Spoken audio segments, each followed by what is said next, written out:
Good morning to all of you. My name, as you know now, is Simon Mizrahi, and I will be moderating this first panel discussion on regional integration, lessons at the strategic and operational levels. Now, one of the enduring legacies of Africa's history is the division of this continent in more than 50 countries. And this fragmentation comes with a very high economic cost. The majority of Africans in this continent live in countries whose national markets are simply too small to achieve the economies of scale that would make them competitive in a global international market. Let me just quote a few numbers. In sub-Saharan Africa, for example, 40% of Africans live in landlocked countries with the lowest road densities in the world. Goods traded regionally, and nobody better than the people around this room know this, typically have to cross multiple borders, and this comes with high costs and extensive delays. But let me just support that statement with a few numbers.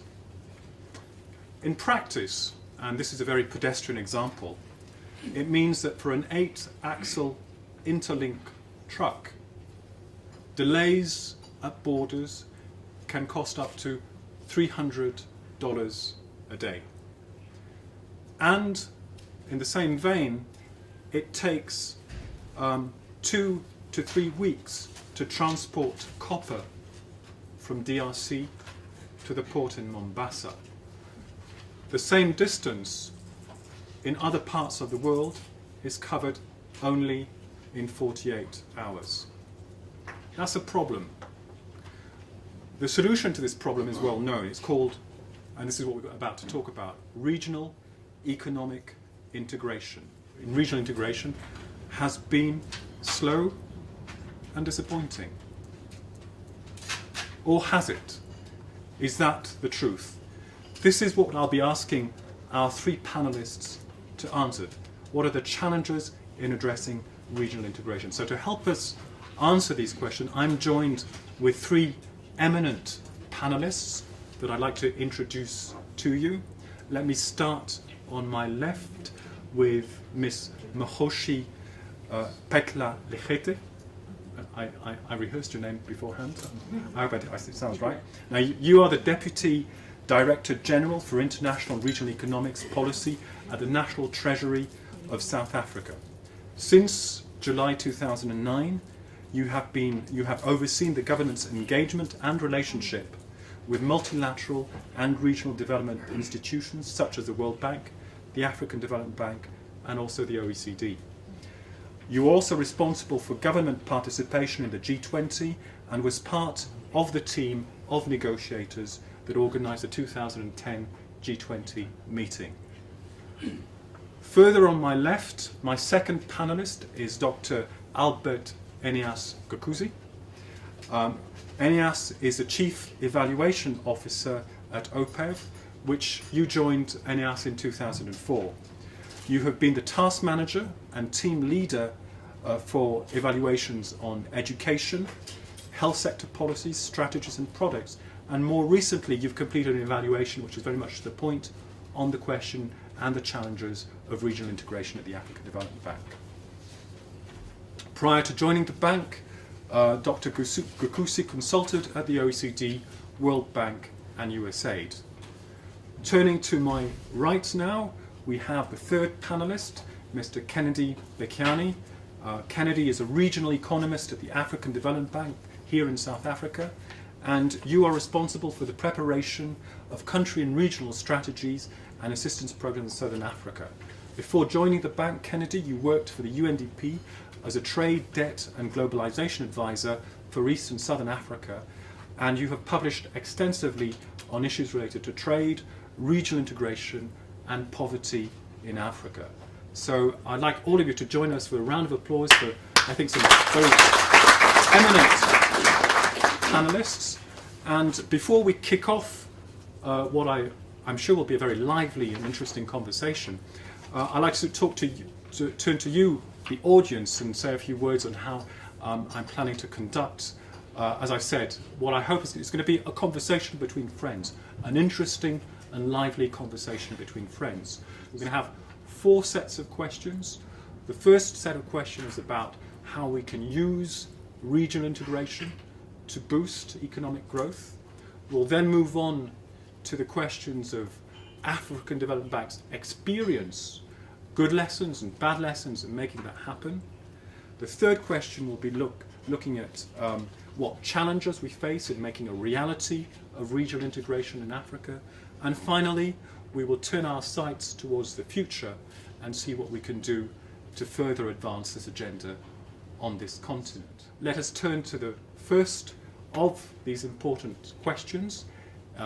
We all talk about often the importance of sustaining economic growth in Africa.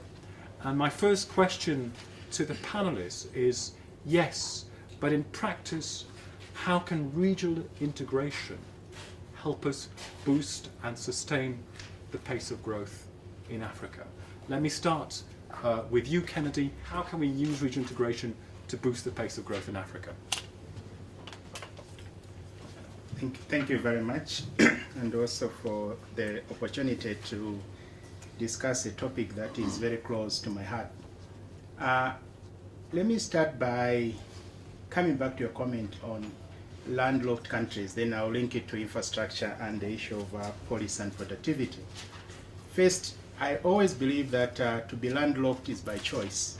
Your neighbor chooses you to be landlocked. So regional integration, in a way, if implemented effectively, then would unlock this element of a country being landlocked. So for island countries, that's by nature. So that, I think, it's the most challenging one. But this particular one, a neighbor decides that you have to be landlocked. So by bringing in regional integration, whether it's in infrastructure or policy side, you are being able to unlock these particular countries, but at the same time, you are able to share the surplus countries with the deficit countries. Surplus countries would be, for example, countries that have surplus energy using power pools, then they will be able to sell their energy to the power pool to deficit countries. The same thing with port infrastructure, the same would be happening with water. Now, why is it that we are not able to make progress? We are not able to make progress because the regulatory environment does not allow probably the private operator who can produce energy to feed it into the power grid and then sell it to the power pool so that others can benefit. So the regulatory environment is one constraining factor that is preventing our countries from benefiting from regional integration. But now, if we have the infrastructure, which is what the bank has been concentrating on, we have the policy environment, the other question is, so what? Do we have the capacity to produce? Most of our countries, even if the other economies are open 100%, they cannot produce. So there is need to look at the productivity side. Do we have capacity to produce? On the outside of the factory, we can have the energy that we require, but do we have the necessary skills? So it's a question of mixing the two. What happens outside the factory, which is energy, water, and infrastructure, which are supposed to be provided as public goods. And then what happens inside the factory? Inside the factory, we are talking about the quality of the machines, we're talking about the quality of the workforce. So once we combine these, then we have something to produce. Now, having produced a product, then we can use the infrastructure, but at the same time, as Simon had said earlier, we need a policy environment that will facilitate faster movement of goods and services. So far, we have been able, to a certain extent, we've been able to allow movement of goods, but we don't allow movement of people. So you can produce, the goods are allowed to go from country X to country Y, but the individual cannot go freely. One example that is an embarrassing one is where students, African students who were studying at a university in France, they were on a study tour. So they came to an African country, they were supposed to visit 4 or 5 African countries. When they landed in that country, they could not go to the next country because they needed a visa, and the visa would take longer. But their European counterparts were able to visit all the African countries. So that is also the irony of the policy environment, where our European colleagues are able to move freely on the continent, but we cannot move freely. But goods can move, but individuals cannot. So if individuals cannot move, then the whole idea of regional integration on goods and services diminishes, in the sense that you are not able to sell your product, you are not able to sell your skill. So the three issues that I looked at: the infrastructure side, which I think we've made progress; the policy side, not as much; the productivity side, I think we are lagging even more. So looking at the three things, if we match and mix the three things, we should be able now to be able to demonstrate to our constituency the value of regional integration, because as of now, as you know, all politics is local. So at the end of the day, if you have a choice between spending 100 million on a border and 100 million on a school, obviously you go for the school, because you cannot demonstrate the benefits of spending $100 million at the border. So once we start demonstrating the benefits of regional integration, we will be able to sell, and this country focus, we may move from country focus to regional focus. Thank you. Challenges here. Turning now to Dr. Gakuzenas, how can regional integration boost economic growth in Africa? What's your perspective and experience on this topic? I would like to give another perspective that I don't hear very often, and also to introduce you to a concept which is has been coined by North Douglas, past dependence. We have mindset which is more often than not focused on country level, and this has been our education. So it may be not easy to change mindset overnight. And my thought on regional integration is that to succeed, African countries should start introducing regional integration curricula in the education program, because it is much more those young people who, I think, will have time to change mindset than us who have been, we are already adult. We can, of course, make effort, but my understanding of the failure for African countries, or African government to commit themselves, is related to the fact that the mindset is country focused. So one way to solve this problem, at least in the long run, because regional integration is not something which happens overnight, it is a long run endeavor, is to start now. Introduce education on regional integration, but also to introduce regional integration in country development programs, including in legal arrangement of countries. So we tend to think that the problem is not money which is not available, to finance project, but there are some project and good project which take a long time to start, not because money is lacking, but because of difficulties on institutional level. Useful. Now let me turn to the audience, and Enias was saying earlier on in the conversation is that this is very much about changing people's mindsets, and the question I'd like to put to you, members of the audience, has the case for regional integration been made in our countries, or has it not? So any reactions from the audience? Nikosana, I know you're a fervent advocate of some of these issues. I think the case has been made I would suggest to you that it's been made at a macro level or aggregate level. And I'm not an economist, but I often struggle with some economic approaches to how human nature functions. So what do I mean by macro or aggregate level? I think if you take a number of countries, at a collective level, I think it's easy to demonstrate that opening up will benefit the totality of those countries. What is not clear, though, is the micro level. In other words, we've not invested enough in making each country identify and quantify what would flow to it and its citizens. And we expect that if we prove the case at the macro level, the rest will happen. I personally don't think that is the case. So that's point number one. Point number two, I worry actually whether we are doing the correct diagnosis. So the case is made at a macro level. It's clear to me that it's not working. Regional integration is not going anywhere anytime fast in Africa for some reason. We are in many ways sort of getting stuck in the weeds at a technical level. But we've not answered one fundamental question. Is this issue a technical issue or is it a political issue? Yes. You know, what fascinates me about Africa is that if we take ourselves back to the days of fighting for liberation, we managed to execute an agenda literally from Cape to Cairo without a rule book about alignment of regulations, laws, and what have you. None of those things. In many ways, without what one could have argued is sufficient resources to execute on that agenda. But it was done. I think we need to go back and ask ourselves why this was possible. How is it that we could deliver as a people on this? And then we fail to deliver on regional integration. Are we doing the diagnosis correctly? What is the reason, really?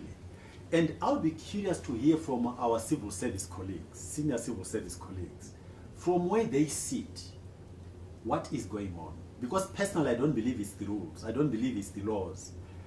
I think one possibility is that there is political will which is not there, clarity in terms of ambition, and commitment to deliver on that ambition. Point number one. Point number two, something which is a bit difficult to put on the table, but I think we should. The opportunity cost. We all know a lot of our friction in terms of movement of people and goods and all of sorts of things is to do with a rent-seeking mentality. The opportunity space for creating inefficiencies and benefiting from those inefficiencies is a major contributor to what goes on in our economies and what doesn't happen in our economies, even when the case is very clear. I think in order for us to come up with an appropriate solution, we really need to try and pin down the diagnosis of what are the key elements which are standing in the way. Then we can have a conversation about how to fix it. But I personally don't believe that what we typically put on the table as the issues are really the issues. I just don't. Very interesting, Nkosana. So this is a sense that we might have misdiagnosed the problem, that we're not making the case. We made the case at a macro level, but not at the micro level, and it's hard for individuals to see what they would gain out of it. And this is fundamentally, as you put it, a political agenda. If we've managed to do it in the past, there's no reason we can't do it in the future. What is required is political will. And I note that some of the questions you raised and you challenged are to civil servants sitting around this table. I have Magoshi, of course, on my left. I know there are other civil servants around the table. Before I turn to Magoshi and get some reactions from you, let me open the floor to other colleagues around the table. Sorry, let me take you first, sir. I don't know your name, but please. Well, thank you, William Manungo from Zimbabwe. I think as Nkosana has indicated, if you take it at either the SADC level or even the COMESA or East African community level, I think there is consensus in terms of the potential benefits that arise out of integration. But I think what we need to do is to move beyond that sort of lip service that you sort of get at the political forum and then go to the reality. And one of the speakers made reference to the issue of the mindset. If one was to look at mindset at the national level, if you look at any of the border posts or any of the port of entry, if you look at the agencies that are there, the extent to which their mindsets are to facilitate, say for example, movement of goods and services. You would have the customs officers doing their own thing. You will have immigration doing something inconsistent with what facilitation would require. You've got the road authorities, they'll also be doing their own thing, which is also not inconsistent, which is not consistent with the regional agenda. So I think we need to be basic if we're going to deal with this challenge. To say at the national level, I think the mindset should really be facilitating and looking at the various agencies at the border post. I think it's one area where we need, whether at SADC level or at East African community level or any in West Africa, I think we really need to start there by making sure that this dimension of facilitation towards increased trade is critical. And then from there we can then now graduate it to the regional level, so that whether it's in Zimbabwe or it's in South Africa or in Botswana, we should go beyond the lip service that our political leaders pronounce at the various summits. And then thirdly, we then need to adopt this win-win perception in terms of Zimbabwe being willing to make losses to facilitate the regional integration agenda. And the issues of openness of markets, all those things come into play. And then fourthly, the issue of the things that I think somebody made reference to, the infrastructure issues, making sure that the physical facilities are there. So I will stop there for now. Okay. Can I press on that point? In Zimbabwe, are we doing everything that we, as a government, the authorities, doing everything they need to do to enable regional integration? Or is it something that, is the political will there, or is it lacking? Well, I would say the political will is there, but I think we need to move beyond the political will and make sure that at each level of government and at each level of agency, we are all pulling in the same direction to facilitate. Sorry, can I just... Please, Plina Kusana, I wanted a lively conversation. I want to be clear about my definition of political will. Right. So you defined different agencies at the border, but all of those agencies ultimately have got one boss. They've got one boss. So you would have to convince me that that one boss has told these people, I want this thing done and I want it done in this time frame, and that it wouldn't happen if that were the case. I think it will happen. So I worry about our definition of political will. And that's why I took us back all the way to the liberation struggle. Yes. You know, I have read a little bit to try and understand. It's an amazing feat that we delivered. Yes. Amazing. And if we can refer to that and say, how could we pull this off? And we're failing to pull this off. I find it hard to explain it to myself. Yes. And please, I see a hand from OPEV. Let me start with you, Marvin, because we have the Home Office here. I want other guests to take the floor first, and then I'll turn to Mohammed. Thanks, Simon. Regional integration is very much to my heart. Prior to the World Bank Group, I worked for some 16 years with the Central American Bank for Economic Integration, which to my knowledge is the only bank that has, multilateral development bank that has a specific mandate on regional integration. That is how it was created, with this very specific mandate. And so I just wanted to share with you some of our experiences. Many of the things that you're saying here absolutely resonate with our one experience there in that region. I see there two sort of streams of regional integration. One is the official stream, and the other is the pragmatic private sector stream. The official stream was how integration started there in very early 60s, including with the creation of this bank, this multilateral bank. And three obstacles, after a nice time honeymoon of about 10 years, I see three obstacles coming up there that have impeded further enhancement of integration. One that I don't hear much here, you commenting on this, is that yes, there may be benefits on integration, but the distribution of benefit is not equal, especially when the partners are not equal. And this is a fundamental issue that anyone working on integration have to pay attention to. Distribution of benefits are not equal, especially when partners are not equal. And this distribution has come as an obstacle for further integration in the region. The second obstacle is the standardization of practices, like in customs, in immigration, etc., the issues that we just heard here. Because of the perception that the other partner in the integration process has lower level practices, and I don't want to implement those practices. And this has been a fundamental obstacle to bringing a custom region in Central America, particularly with my own country, Costa Rica, that has never been willing to participate in that process. And finally, the third obstacle for higher level type of integration is the negativity to relinquishing national power to supranational authorities. You cannot move forward with regional integration if you don't do that.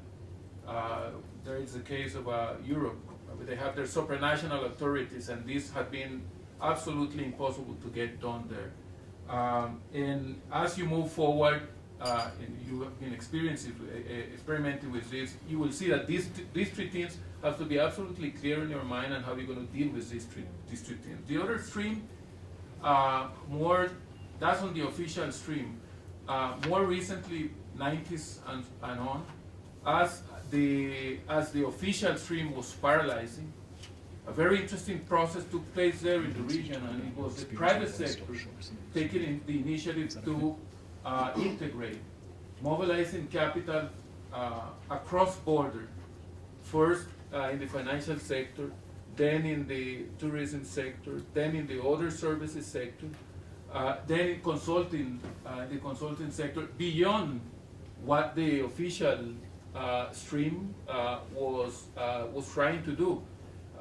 Currently, the private sector is far ahead from what the public sector is doing. And this is encouraging because it means that there are other ways of promoting integration other than going through the official channels that we talk on and on and on again, and as I said, are very difficult to move forward. So there are ways of promoting integration without going through these very detailed and complicated mechanisms of the official stream. Okay, thank you, Mo. This brings a very different perspective to this discussion, a perspective from Central America, South America, and I think what we're hearing is resonating across continents, that the case might have been made at a very theoretical level. We believe that it's probably in the best interest of Africa's economies to achieve and make progress in regional integration. But when the push comes to the shove, we're seeing in reality a lack of political will to relinquish, or at least to explain what are the real benefits for the individuals rather than from the economies. This is what I'm hearing around the table.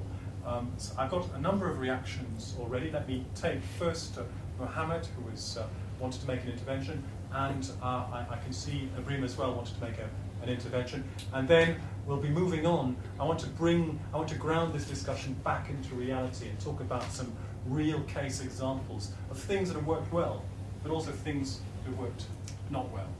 I think both bring their lessons to this discussion, and that's where we'll be heading after we've finished this round of discussion. But first, Mohammed. One is about the North Africa region, which is really the least integrated region with 4% of intra-region trade in that part. And we were wondering why that's really they have 80% of trade with Europe and 4% with this particular part of Africa. And the main reason is probably, I guess, they have developed same development models, using natural resources and being competitive between Morocco, Tunisia, and also with oil between Algeria, Libya, and so that they become competitors to each other. And then there is this political will is really very important. And I do agree that probably we need probably a new generation of political leaders to get understand the benefits. And I think they have calculated is that we may gain in this region more than 2% in the GDP of being integrated. Now the issue is, as Marvin has said, I think going beyond this political will, etc., the need for private sector, civil society organizations, labor unions, and all that to constitute a lobby to push on the political leaders to get things happen. Now, my comment is also about some of the interventions at the bank, where we tried to help assist in harmonizing some of the policies. I know I think our procurement people are here. This is about harmonizing procurement policies in the COMESA region, which may influence some of the regional policies in procurement. The success is not there. There are still issues to solve, because still there is this issue, country protections and so on. But the role of the governments and public service, and I think they need to understand the benefits in harmonizing procurement policies, and because this is really what will trigger the trade and all. The other comment I wanted to make is about the mindset.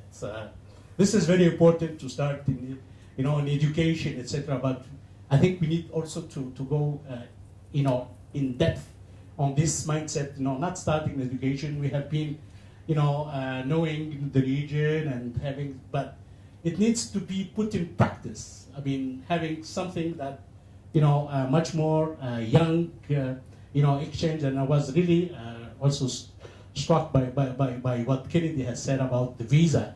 This is really very important, when students can learn from each other, can go into camps and so on, cannot really be together, because they need a visa to get there. But hopefully, I think with the new technology, we can see some of the borders cut out. Thank you. So, I know that Ibrima, you've had your hand up and very much welcome your perspective on this issue. Okay, Simon, thanks. I was reluctant to come in. As host, I want to be listening, but there are a couple of points that I think came out, and one that did not go further, which is the value chain thing, which I want to come back to. But like Kusana said, I mean, I'm not sure. I mean, if we don't understand the benefits from regional integration, of course we do. I mean, 50 years ago when we got independence, that was the first thing we started talking about the Pan-African market and how do we develop that.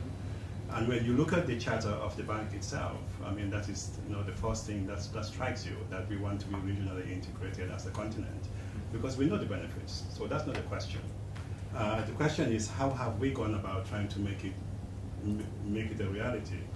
And I think a big difference, I haven't spoken to Marvin, but I'm pretty sure that he was talking about IRSA, probably, as the structure that was built in Central America in terms of implementing infrastructure projects, regional infrastructure projects. And it does have a large degree of success, and I think there are lessons to be learned from there. But the question, the main difference, at least giving my own experience in working on Asia, is the foundations of how these regional blocks were built. If you look at how we did it in Africa, it was mainly through political protocols, very, very good sounding political protocols, which are really difficult to implement. So you're forcing into an economic structure really not well thought out strategies, but really pronouncements that are already agreed at the political level. So how do you go about implementing that? It's a significant challenge. If you look at the ASEAN model and how it started, it's market driven. So the market determines what they wanted within ASEAN, and then they build a structure to address to that. Now the solutions are different when you look at those two models, and I think that's something that we need to be aware of and to look at a little more closely. The second one was just to come back to the issue of the value chain, and I want to make a difference here between value chain and value addition. We have to be extremely careful in terms of the nuance between the two.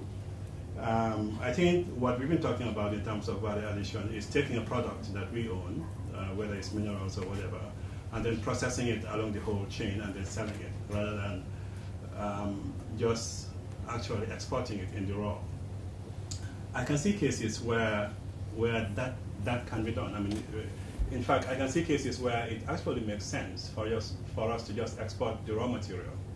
Okay, controversial, but what I'm saying is this: if you take the case of Finland, as I think Kenya is going through now, if Finland had only concentrated on exporting fish, processing that whole fish through the value addition process, rather than saying, okay, there's a value chain, there's a chain process in terms of technology, where I don't have to produce perhaps the whole product itself, but I'm specialized within that product, and this is where I fit in that value chain. So there's a difference between where you want to be on the supply chain and the whole value addition process. And I think we need to be extremely careful when we talk about, yes, we're at the lowest bottom of the rung in terms of value chain. That is clearly very true. But how are we going to get out of that? We need to be very careful, because if it's just about processing the same products that most of us have, you're still ending up in a situation where you cannot trade. But if it's specializing along the value chain, then I think it's a different question.